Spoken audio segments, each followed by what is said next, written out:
जते दूर दूर से आवल माए बाप भाई बहन संग साथी और हमार सजीदा मन के साउंड मास्टर के और हमार कैमरामैन बाबू मन के तहे दिल से जोहार है।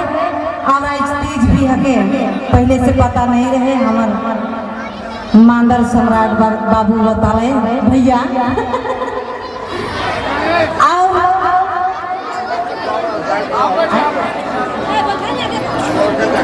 यूट्यूब वाला के दे दिलो ठीक है।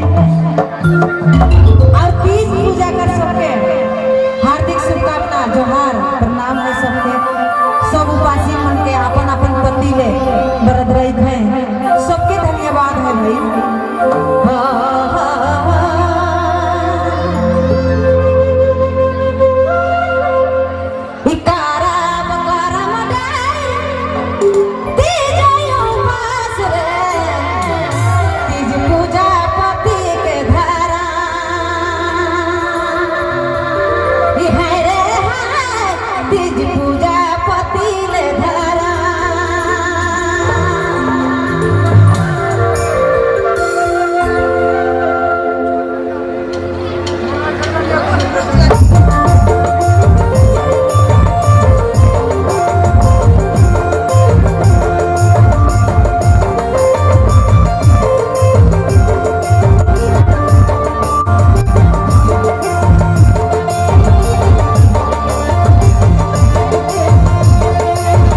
DJ Vijay Mobile Main Road Begema.